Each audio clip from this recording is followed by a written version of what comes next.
Roger and James here from the DisKingdom Podcast. In this episode, we're going to be talking about what we've been playing. It's been a little bit of a kind of a slower news week after like Toy Fair was like where every single toy company and thing just went like bleh! And yeah, it's we're at a point now where it's like everyone just calmed down a little bit. So nothing major news tonight. So we just thought we'll just kind of a little bit of a catch up. It's been a few weeks into it. So James, what have you been playing? I've been playing quite a bit of Monster Hunter Worlds, actually. I've been playing with Bad Gamer and another one of our friends. So I've been teaming up. We've been hunting monsters, and it's been fun. I've also been playing a bit on my Switch. Got some Fire Emblem Warriors. I've got, unfortunately, a game I can't talk about because it's under embargo. And then this week, I finally picked this up. I haven't played it yet. Oh, yes. I haven't played it yet, but it was on sale for a decent price point. So I'm going to play this sometime this week. I'm going to get hate mail for this one, but I'm really hoping that this grabs me a lot more than Breath of the Wild did, because I traded that one in after playing it for about 5 hours. So I actually have higher hopes for this because I have very fond memories of Mario 64. Yeah, see, I actually... I was like a complete odd one of that one because I was a massive Mario player, and I never really played Zelda. And I actually, if you put those two next to me, I'd go Breath of the Wild. I enjoyed that so much more than Mario. I mean, I've not really, once I did the main story, I kind of dropped out of the Mario one because it's good, but I mean, everyone's raving about it. But I didn't actually kind of go, oh, that's the most amazing. It's like, yeah, it was fun. I really enjoyed it. But yeah, I wasn't like, this is the greatest game of all time. Or like I did with Zelda. Very tempered expectations on this. I've seen people playing it, and I know roughly what to expect out of it. I'm not going, this is going to be game of the year, game of the century kind of stuff. But if it can if you can get a little of that nostalgia for me from Mario 64 from back in the day, then it will have done its job, and that's enough for me. Yeah. See, so it's really odd because Mario 64 was one of those games that everyone goes on about being great and stuff. And I remember when I got my N64 with that game, and I didn't like it then. I never really got that far into it. I mean, I was a big Mario 1, Mario 2, Mario 3, Mario World, Super Mario Land. I hit Mario 64 and I didn't like it. It was only really when Super Mario Sunshine come around that I actually came around to that, because I mean, I'd love to see that come out on the Switch, because I think I'd jump back into that in a second. But when I played Mario 64 on the Wii, on the backwards compatible stuff, or not backwards, but when they relaunched on the virtual console when I brought it again, I remember it never clicked with me, so that I don't have that nostalgia for that 3D Mario. Like I know a lot of people maybe 10 years younger than me, that was their thing into it. So, but yeah, Mario Odyssey it should be a lot of fun.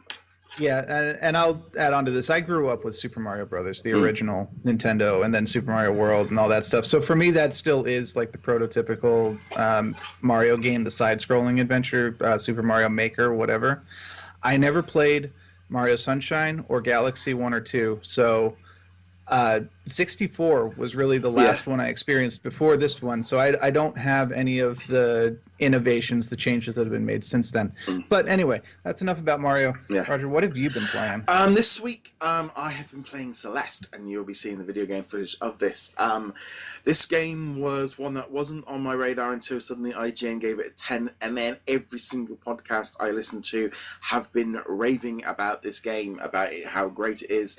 So after I finished off Origins and then went into Uncharted Lost Legacy and finished that, and Call of Duty World War II, finished off all my Christmas games. They're all in the bag and done there. So now I'm in free mode to kind of play some new stuff. So Celeste was the game that kind of to jump up to speed with something, and it's good, it's very good. So as a side-scrolling game, this is easily.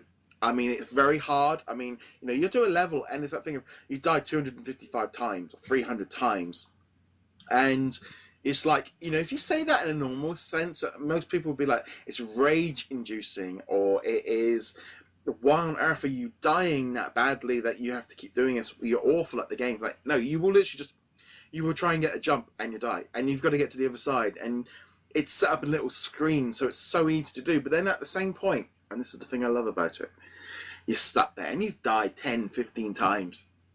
you go into the options, and you can change different things. You can make it slower. You can give yourself extra jumps or infinity jumps. You can make yourself invincible. You can give yourself ultimate stamina. So you can make it a little bit easier. So like I like to play with double dash on, so I can get a little bit harder. But if I really get to a double point, it's like, well, maybe I'll just put on infinity jump and I will get through this bit.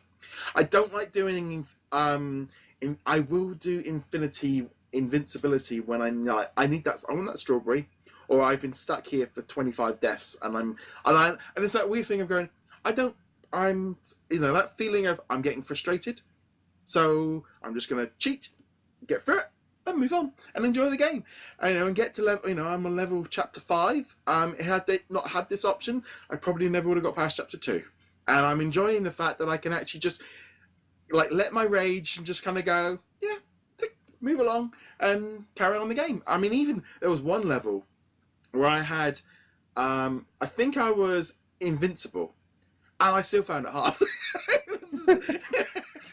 I was still like, and I was like, it's still playing like I wasn't invincible, and it's like I got to the end of going, I never would have finished that, but I enjoy playing it even invincible. It reminds me of having a game genie, but I've just really been enjoying it.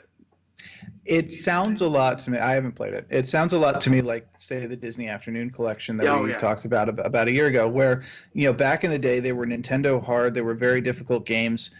One of them I beat, most of them I didn't. And then being able to go back into them and be like, well, now I've got the rewind feature, so every time I screw up, I can just rewind a little bit, retry that jump. Oops, still screwed it up. Retry that jump, etc., etc. And yeah, it's funny you say that, because I did that with Rescue Rangers about 2-3 weeks ago, where I just booted it up, and I thought, well, I thought I'll record some gameplay footage for some podcasts. So let's jump into Rescue Rangers, and I was using the rewind, and I finished it. I finished the game, and I literally put up a picture on like Facebook of just going, it's taken me 28 years, I've finally done it. I finally did it. It took me 28 years to finish this game.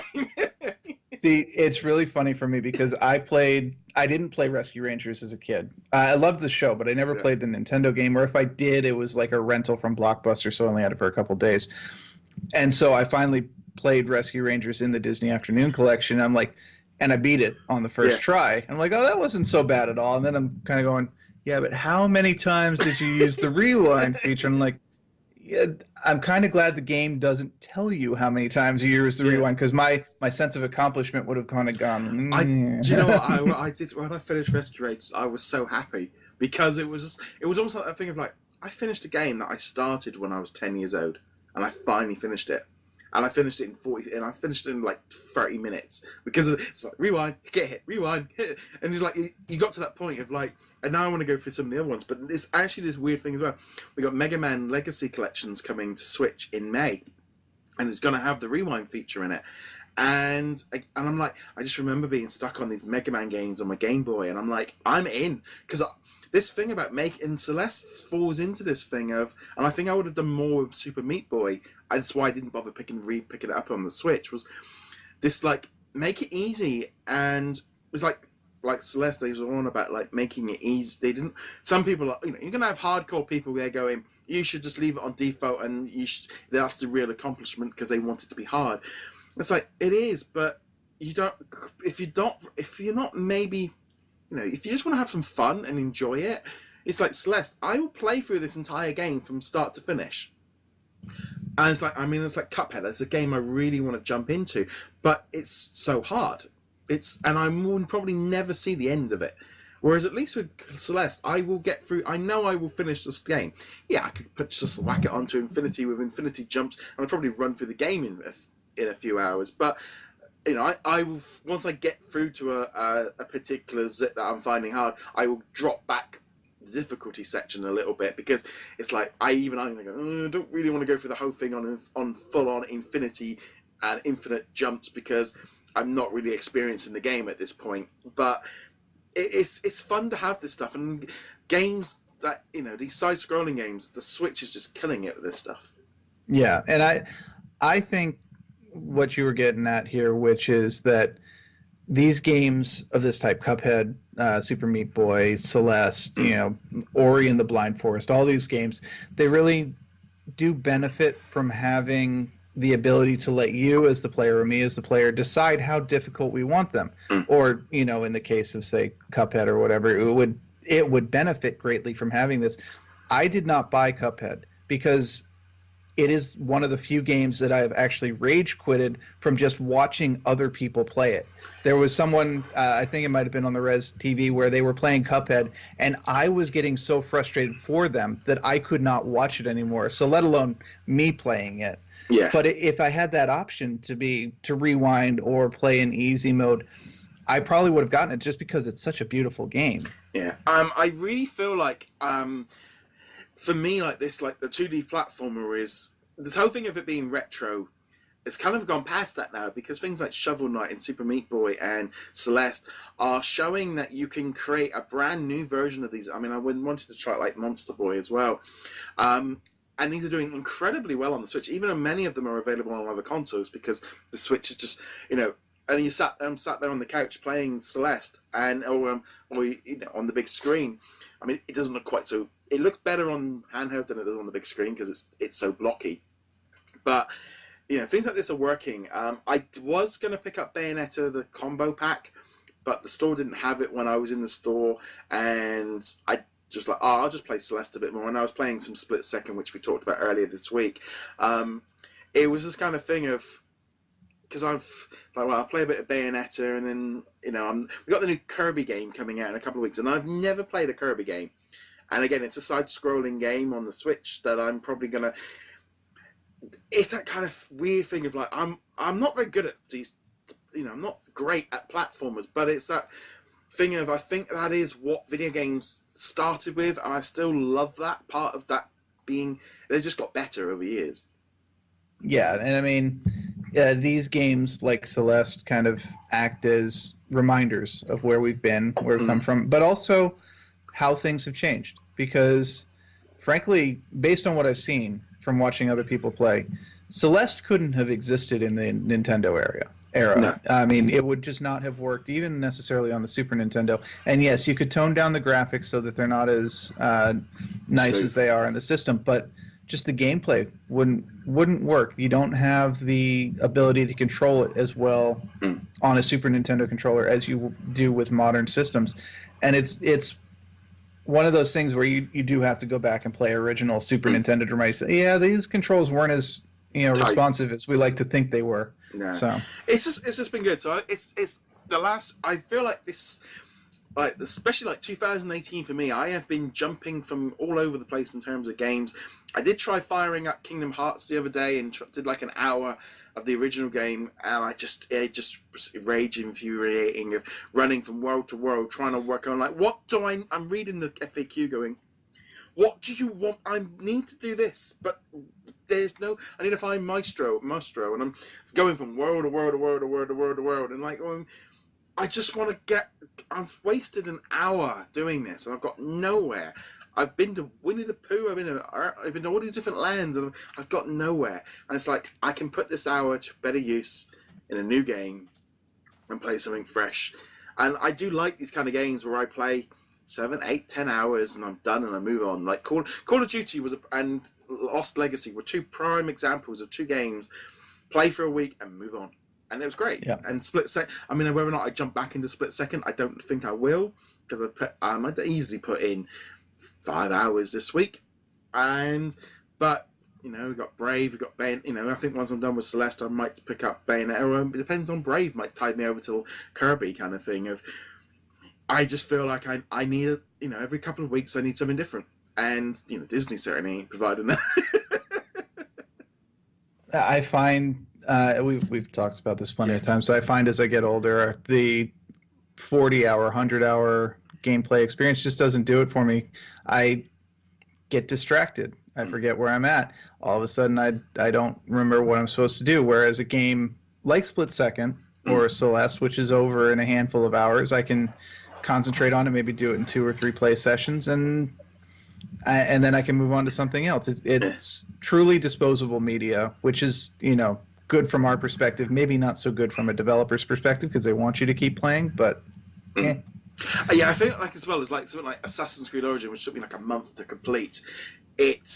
I love those games, and I do, Zelda Breath of the Wild. I mean, I put in 60, 70 hours into that game. Mario Odyssey was probably 15, 20, and I moved on. There's that kind of line. I mean, sometimes, like the other night, I just fired up WWE 2K for a night and just recreated, the Royal Rumble, and just had. It was that kind of thing. Right, I've finished a big game. I just now need I'm having a couple of lazy nights just doing some random games for a couple hours, and then I'll start something fresh. And it's a great. There's just so much stuff out there now. There is just, and I tried Monster Hunter World on the beta, but I didn't really like I know a lot of people were excited about it, but there's just so much coming up. Oh yeah, and I will say for Monster Hunter World, I've put probably about 30 hours into it, so directly contradicting my 40-hour statement. One, you have to play with friends, and two, you really have to be tied into that grind for loot so you can beat stronger monsters, so you can grind for loot so you can beat even stronger monsters, etc. And if that gameplay style doesn't appeal to you, then Monster Hunters is not going to appeal. And I was going to say, it was a bit like that with Assassin's Creed Origins, where you get into like certain areas you were going into, all the enemies were like level 30, and if you're only at level 26, it got to the point of I had to go back and do some earlier missions that I skipped because I was being slaughtered. Whereas got my level up, went back at level 31, and I was popping them off, and the whole level got so much easier because of. I do find that, like you said, the grind. I'm not the big fan of that. Like jump, dash. I'm set. Yeah, and that's the thing. I do have that grind mentality. I've been playing MMOs since 2000. I've played Final Fantasy 11 for literally a decade. I played World of Warcraft off and on for however long World of Warcraft's been out now, and so that loot monster, better loot, better monster gameplay loop is stuck in my head.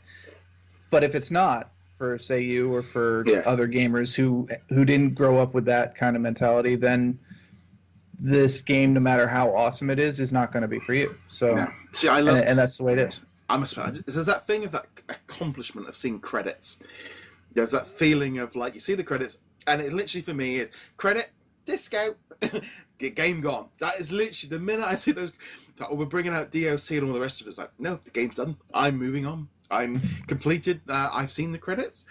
I don't need to sit around here for 5 hours and watch the end scene credit because I'm done. And there's a feeling of like accomplishment. It's like Call of Duty. I went in, I played the campaign, I got the end of the credits. This came out and it will never go back in again. It's like there's multiplayer and there's all this DLC and I will never touch it. And that's perfectly fine. That's a perfectly acceptable way to play games. I know there are people out there who will say you have to play games a specific way. You have to play Celeste on the hardest difficulty. You have to play Dark Souls with the hardest possible way you can. But they're wrong. You can play games however you want. Enjoy the experience. And if enjoying the experience is that triumph over a super difficult boss in Celeste or Dark Souls or the original Rescue Rangers without replay, then absolutely play it that way. If that is what gives you satisfaction and fun, excellent. And if playing Rescue Rangers with the ability to replay is what is fun to you, as it is for me, yes, it's good. I must admit, I did go through Call of Duty on the easiest setting possible. It's like, and I just enjoyed it. I was on second easiest when I played Call of Duty, but I'm like, I want to have fun. I want to be the Terminator. I want to just. I am mowing down all my enemies. They will. If I run into a thing and before there's tanks, I've stand a chance of doing it. But let us know what you guys are playing. What have you been playing? Let us know in the comments below. Let us know what you guys are thinking as well.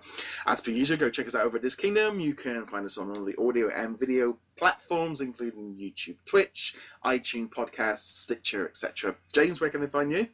Find me heroiclegacy.com. And on that, guys, if you haven't already done so, also remember just to check out our Patreon as well. Help us out for a little bit of $1 a month. Helps pay for the podcast, just helps keep all the hosting fees and stuff going along there. Anyway, guys, thank you very much for joining us. See you guys soon. Laters. Later.